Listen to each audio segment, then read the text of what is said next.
전국의 블랙홀이 된 언론중재법. 결국 여야가 다음 달 27일 국회 본회의에 상정하기로 잠정 합의했습니다. 관련된 정치권 소식은 배종호 세한대 교수, 천하람 국민의힘 최재형 캠프 공보특보와 이야기 나눠보겠습니다. 안녕하세요. 안녕하세요. 안녕하십니까? 일단 어제까지만 해도 접점을 찾는 게 쉽지 않아 보였는데 일단 다음 달 27일 본회의에 상정하기로 잠정 합의는 했습니다. 일단 뭐 접점을 찾을 수 있는 계기를 마련했다라고 봐야 될까요? 아니면 그렇게까지 가기에는 지나친 확대 해석이라고 봐야 될까요?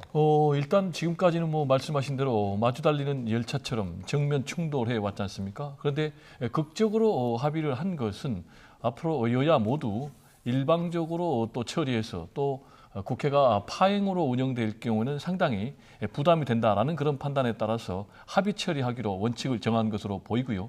말씀하신 대로 이제 9월 27일 날 본회의 상정하기로 했고 그 전까지 그러니까 9월 26일까지는 이 부분에 대해서 언론중재법에 대해서 상당히 심도 있는 논의를 하겠다.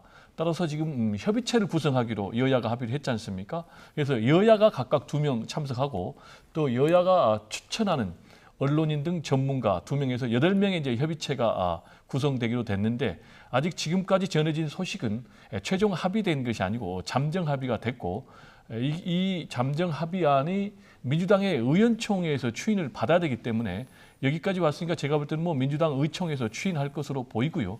따라서 최종적으로 합의가 된다면은 오늘 오후 2시에 국회 본회의 열어가지고 다른 법안을 또 처리하고 지금 상임위원장 7명에 대해서 국민의힘이 가져가기로 돼 있지 않습니까? 그래서 이 문제도 함께 처리될 것으로 그렇게 전망이 됩니다. 네, 지금 교수님께서는 그 민주당 의원총회에서 추인이 될 거라고 일단 전망을 해주셨는데 그래도 이른바 강경파 의원들의 목소리는 상대적으로 좀 강하지 않습니까?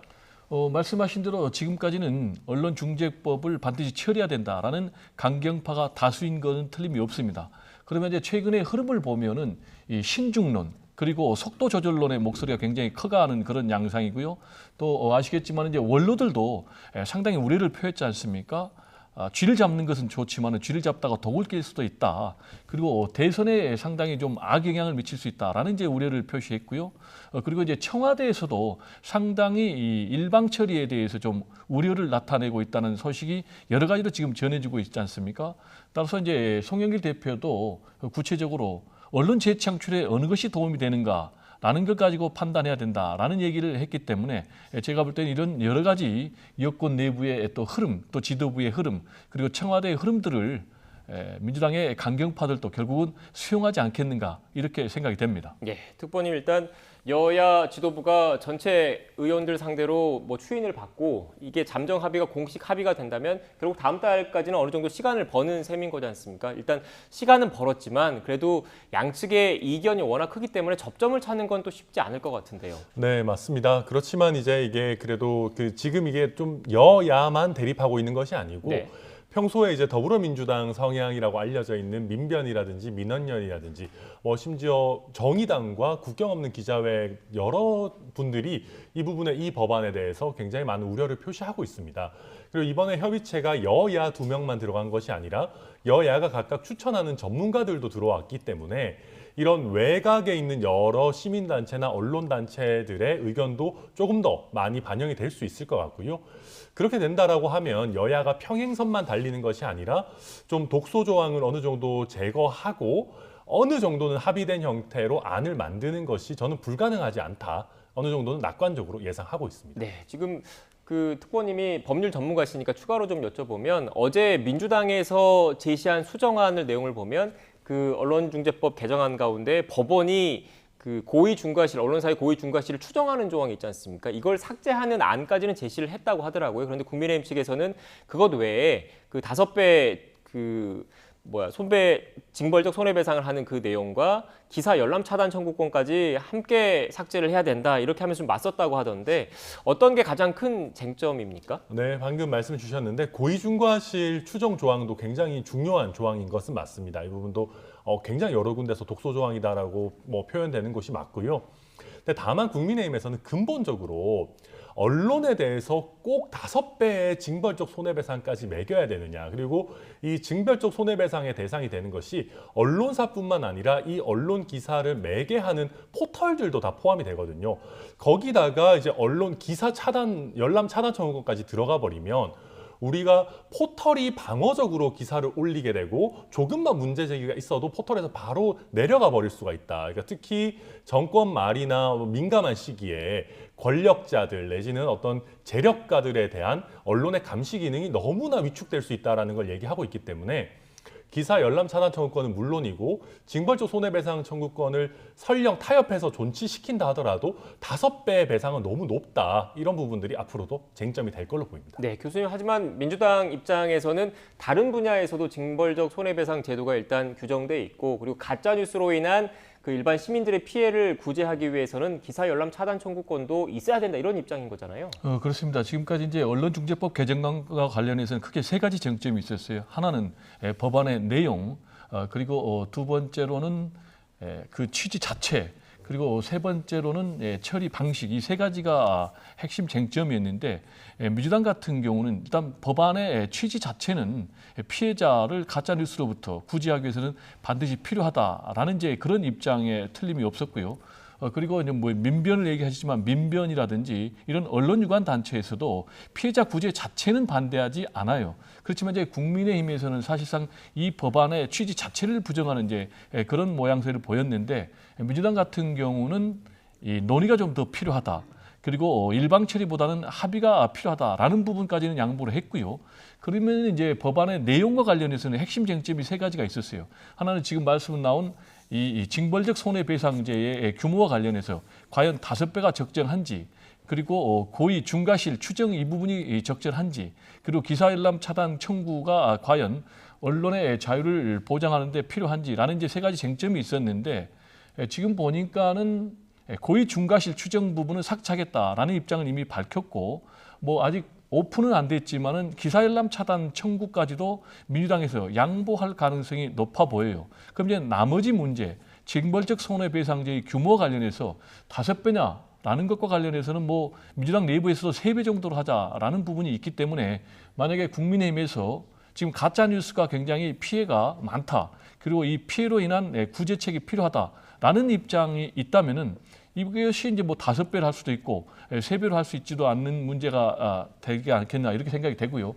그리고 실제로 이제 미국 같은 경우는 보면요, 많게는 뭐 100배 이상 기업이 그 언론사가 문을 닫는 그런 상황까지 치닫고 있기 때문에, 지금 뭐 이미 이제 여야 원내대표들이 합의한 상황이기 때문에 제가 볼 때는 이 징벌적 손해배상제를 도입하는 것 자체는 이미 국민의힘의 김기현 원내대표도 동의한 것이 아닌가, 이렇게 추정이 됩니다. 네, 동의한 것 아닌가라고 추정이 된다고 했는데, 국민의힘 실제 내부 입장은 어떻습니까? 아니요, 그 부분은 일단 동의했다라고 추정된다는 건 일단 그냥 이제 네, 개인적인 교수님의 생각이신 개인적인 거고. 네. 추정이신 것 같고, 이제 국민의힘의 주류적인 목소리는 지금 타이밍에 왜 기존에 있는 기성 언론에 대해서 징벌적 손해배상제를 도입하느냐. 차라리 정말 가짜뉴스가 문제라면 오히려 유튜브부터 먼저 제재를 하거나, 그리고 언론을 제대로 개혁하자라고 한다면 방송법을 개정해서 뭐 여당이나 권력자들이 언론사, 뭐 MBC, KBS의 이사진을 선정하는 이런 부분부터 뿌리 뽑아야 되는 것 아니냐라는 얘기들이 나오고 있는 시점이거든요. 그래서 이게 뭐 저도 타협을 하기를 바랍니다. 여야가 어느 정도 양보를 하기를 바라지만, 국민의힘의 주류적인 목소리는 여전히 제대로 된 언론 개혁이 아니라 뭔가 법사위원장을 내주니까 급하게 뭐라도 해야 된다라는 식의 이런 조급한 개혁에는 우리가 응할 수 없다. 이런 게 좀 더 강한 기류입니다. 네, 일단 여야 지도부의 이런 잠정 합의안을 여야 의원들이 뭐 공식적으로 추인을 하면 다음 달까지 시간을 좀 벌게 되는 거니까 관련된 논의는 추가적으로 좀 지켜봐야 할 것 같고요. 주제를 좀 바꿔보겠습니다. 여야 대선 경선 레이스가 한창인데 충청 민심을 특히 잡기 위해서 여야 후보들의 움직임이 바빠지고 있습니다. 일단 뭐 민주당 같은 경우에는 그 첫 대선 순회 경선이 충청권을 중심으로 일단 시작할 예정이고, 국민의힘 윤석열 예비 후보도 어제 충청을 찾았습니다. 관련 영상을 먼저 보고 이야기를 나눠보겠습니다.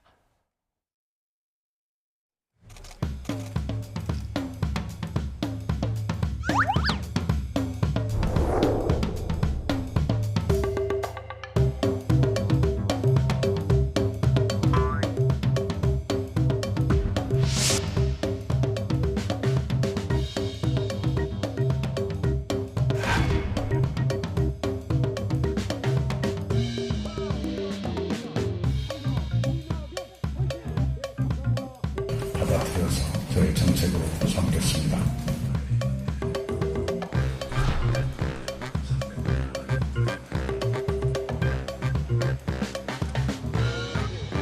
충청권에서 압승을 통해서 저 전체 경선 과정에서 압승할 수 있는 그런 기반을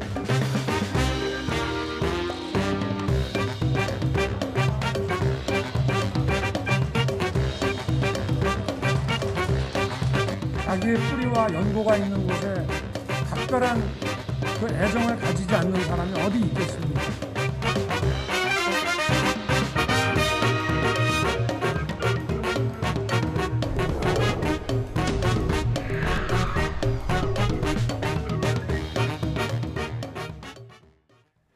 네, 중원의 민심을 잡으라는 영상 구성 보셨는데 민주당 그 순회 경선 이야기부터 나눠볼게요. 일단 시청자 여러분의 양해를 돕기 위해서 민주당 대선 후보 경선 일정 관련 그래픽을 좀 띄워주시겠습니까? 일단 보시는 것처럼 9월 4일과 5일 대전, 충남, 세종, 충북에서 순회 경선이 시작이 됩니다.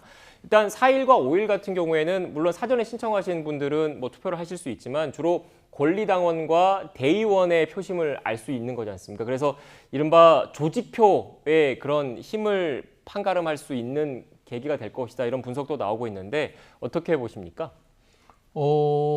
역시 이제 중요한 것은 이재명 지사의 대세론에 바람이 계속해서 먹힐 것이냐 아니면은 이낙연 전 대표의 이 조직표가 위력을 발휘할 것이냐라는 부분인데요. 핵심 포인트는 역시 이 결과에 따라서 전체 민주당 경선 판세가 크게 출렁거릴 것이다 라는 부분에 대해서는 뭐 아무도 부인할 수 없는 그런 사실이고요.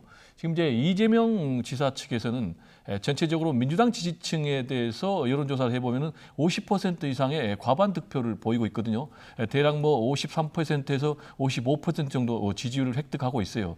따라서 이런 흐름들이 충청 지역에 경선에도 그대로 적용이 될 것이다. 따라서 충청 지역 경선에서 만약에 1차 과반을 획득할 경우에는 이게 전체 여론조사 내지는 전체 경선 판세에도 영향을 미쳐서 그대로 1차 투표에서 끝날 것이다. 라고 지금 주장을 하고 있고요.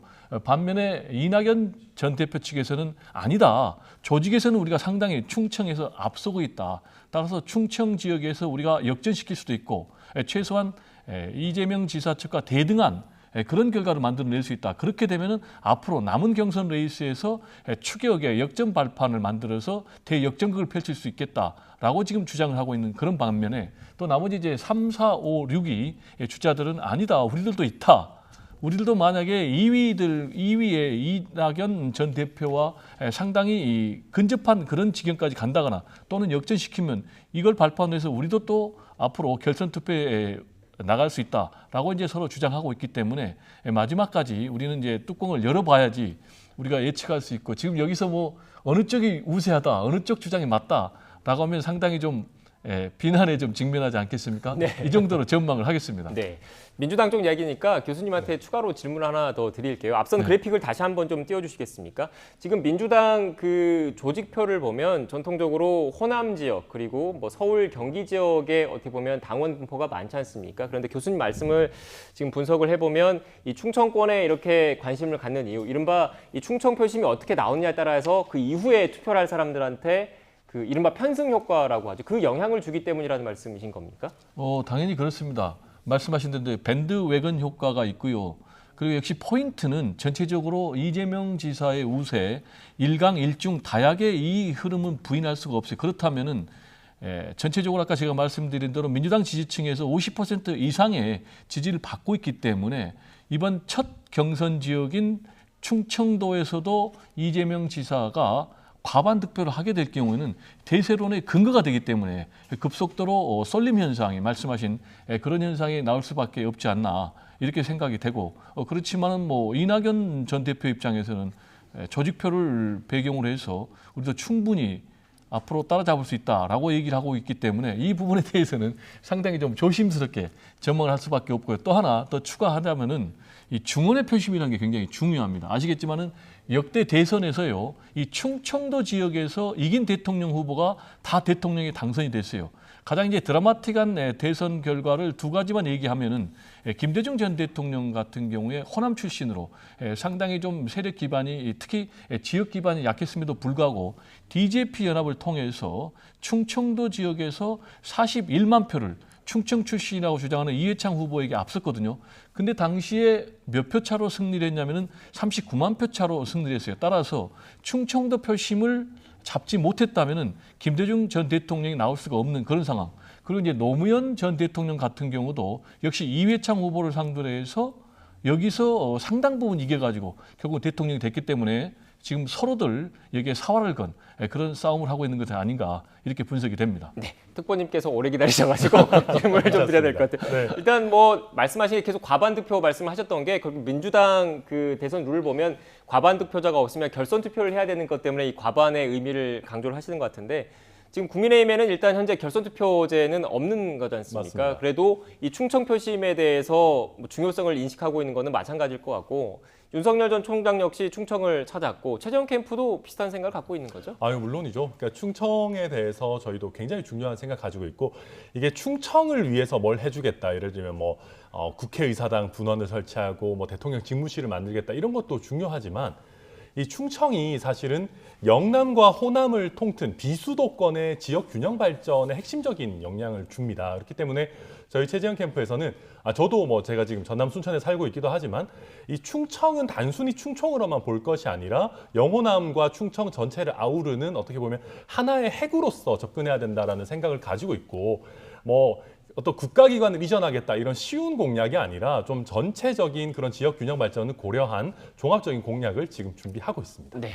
지금 교수님께 연달아 질문 드렸기 때문에 추가로 질문을 좀 드릴게요. 특히 또 국민의힘에서는 최근에 그 이른바 대선 경선 룰과 관련해서 역선택 방지 조항을 넣느냐 마느냐를 놓고 또 논란이 치열하지 않습니까? 이 결국 역선택 방지라는 게 민주당 지지자들이 어떻게 보면 본선에서 그 민주당 후보한테 더 유리한 후보를 뽑기 위해서 어떻게 보면 반대의 선택을 한다 이런 논리인데 지금 최재형 캠프에서는 역선택 방지 조항을 넣어야 한다라는 입장이신 거죠? 네, 근데 저희 후보도 여러 차례 말씀드렸지만 저희는 의견을 제시할 뿐이고요. 저희는 선거관리위원회에서 결정을 해주시면 거기에 대해서 따르겠다라는 입장을 당연히 내고 있습니다. 근데 이번 선거를 보면 물론 이제 그 역선택의 문제가 여러 선거 때마다 거론이 되어 왔습니다만은 특히 좀 유독 두드러지는 것 같습니다. 저희 국민의힘에서는 보면 민주당의 예를 들면 추미애 전 장관을 응원하는 분들이 있죠. 왜냐하면 어느 정도 그 확장력이 부족하다고 보기 때문에. 그런데 추미애 전 장관이 민주당에서 유력한 주자가 아닌 거에 반해서 홍준표 후보, 국민의힘의 홍준표 후보 같은 경우에는 민주당 지지자들이 범야권에서 한 분을 선택해야 될 때는 굉장히 높은 지지를 받고 있습니다. 그런데 반대로 민주당 지지자분들께 그 본선에서 누구를 찍을지, 그러니까 범야권, 범여권 가리지 않고 다자 선택 구도에서 선택을 하시라 그러면 선택하시는 비율이 굉장히 낮아요. 대부분 이재명 지사나 이낙연 전 대표 쪽을 선택하시기 때문에 그렇다면 결국 범야권에 한정해서 민주당 지지자분들이 홍준표 후보를 선택하겠다라고 하는 것은 실상 본선에는 반영되지 않는 허수 아닌가. 그렇다면 지금도 각종 여론조사에서 민주당 지지자분들이 포함된 샘플에서 홍준표 후보가 굉장히 높은 지지율을 받고 있는 걸로 보이는데 이게 어찌 보면 조금 왜곡된 아까 말씀하신 편승 효과, 밴드웨건 효과 말씀하셨는데 왜곡된 밴드웨건 효과를 일으킬 수도 있고 이게 자칫 잘못하면 국민의힘 경선에서 본선 경쟁력이 다소 떨어지는 후보를 뽑을 수 있는 그런 위험성이 있는 것 아닌가라는 점에서 저희가 그런 어떤 의견을 내는 것이지 저희가 이걸 가지고 뭐 당을 흔들거나 선거관리위원회를 흔들거나 할 생각은 전혀 없습니다. 네, 앞서 지금 특보님께서 홍준표 그 의원의 발언 얘기를 좀 해서 관련된 녹취를 한번 좀 듣고 오겠습니다. 역선택 방지와 관련해서 과거와 현재 목소리가 있거든요. 준비가 됐으면 한번 듣고 오겠습니다. 민주당 지지층하고 정의당 지지층 이런 사람한테 우리 당 후보 뽑는데 투표권을 줄 수 없죠. 그건 당연하죠. 이게 과거의 여론조사 규정이 그게 엉터리 중에 엉터리였다. 그래서 당헌을 이번에 전국위에서 바꿨다는 거예요.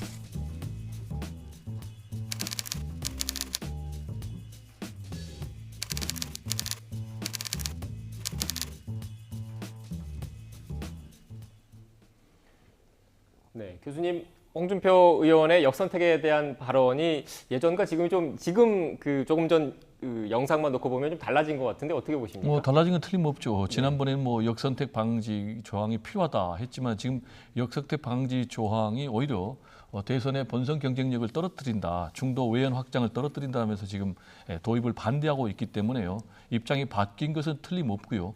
역선택 이제 방지 조항 도입에 유불리랄까 또는 그 취지의 옳고 그름과 관련해서는 우리 이제 변호사님하고 제가 좀 생각을 달리하는 게 우리 변호사님 같은 경우는 아무래도 최재형 전 감사원장의 캠프에 있다 보니까 그쪽 이제 입장을 좀 대변할 수밖에 없는데 지금 국민의힘 같은 경우 상당히 묘한 상황이 벌어졌어요. 그게 무슨 얘기냐? 오히려 기존에 있었던 그 출신 대선 주자들이 당심을 강조해야 되는데 그리고 신진 영입 인사들이 민심을 강조했는데 이게 뒤바뀌었단 말이에요. 그러면 이제 왜 뒤바뀌었는가? 결국 이제 여론조사 결과 때문에 본인들의 유불리에 따라서 그렇게 입장을 내세우고 있는데 사실 이 부분이 여론조사 결과를 보면은 역시 당사자들은 좀 상당히 민감할 수밖에 없어요. 그게 무슨 얘기냐면 홍준표 의원 같은 경우에 여론조사를 보니까 국민의힘 지지층에서는 지지율이 18%, 그런데 민주당에서 지지하는 사람들이 26%나 받고 있거든요. 그리고 특히 이제 윤석열 전 총장 같은 경우는 국민의힘 지지층에서는 52%, 그런데 민주당 지지층에서는 4% 지지를 받고 있지 않기 때문에 굉장히 민감하게 반응할 수밖에 없는데 그러나 이제 역대 보면은 과거의 대선 후보 경선에서 이 역선택 방지 조항을 넣은 적이 없어요. 그리고 지난번에 국민의힘 경선준비위원회에서도 2차례나 넣지 않겠다고 했단 말이에요. 그런데 그 경선준비위원회의 공정성 문제 그리고 이준석 대표의 공정성 문제와 관련해서 굉장히 내용이 심각하게 됐고 그리고 이제 정홍원 선관위원장을 불렀는데 이 정홍원 선관위원장 같은 경우도 지금 공정성 시비에 휘말려 있어요. 구체적으로는 상당히 윤석열 후보에 가깝게 지금 경사돼 있다라면서 심지어는 유승민 전 의원이 사퇴까지 촉구하고 있는 이런 상황인데 이 상황에서 새로운 선관위원장이 역선택 방지 조항을 도입을 한다면은 또 추진을 한다면은 엄청난 내용이 다시 벌어지면서 전체의 경선 자체가 상당히 흔들리는 그런 상황으로 치닫지 않을까 좀 우려가 되는 상황입니다. 네, 지금 홍준표 캠프 측 이 자리에 없어서 홍준표 의원 측 입장을 간략하게 제가 좀 반론을 좀 해드리고 질문을 좀 드릴게요. 앞선 그래픽을 좀 크게 다시 한번 띄워주십시오. 일단 앞서 저희가 보여드렸던 영상은 지난 2018년 3월 지방선거를 앞둔 그 상황이어서 지금과는 좀 여러 여건이 좀 다르다. 그때는 지방선거 자체가 투표율이 낮기 때문에 역선택이 효력을 발휘할 수 있는 여건인데다가 당시에는 그 당 지지율도 낮았다. 그런데 지금 이거는 대통령을 뽑는 대선이기 때문에 상황이 좀 다르다라는 입장을 유지하고 있다는 점을 시청자 여러분께 말씀을 드리고요.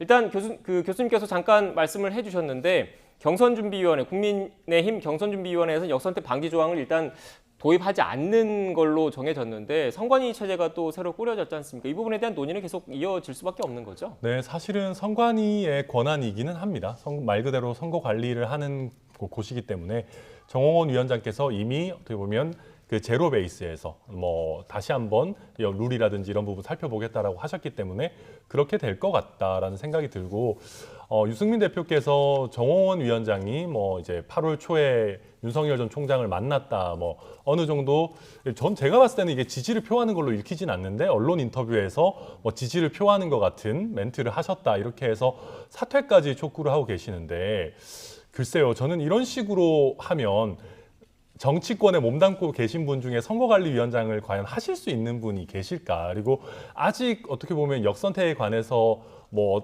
확정적인 얘기를 하신 것도 아니고 이제 선거관리위원회가 꾸려지고 활동을 시작하는 시점인데 벌써부터 선거관리위원장에게 사퇴를 하라 이렇게 얘기하시는 거는 좀 너무 성급하고 많이 나간 얘기인 것 같다. 저는 그렇게 보입니다. 네, 알겠습니다. 여야 가릴 것 없이 본격적으로 대선 경선 일정이 본격화되면서 관련된 신경전도 치열해지는 것 같습니다. 지금까지 정치권 소식 배종호 세한대 교수, 천하람 국민의힘 최재형 캠프 공보특보와 짚어봤습니다. 오늘 말씀 고맙습니다. 네, 감사합니다. 감사합니다.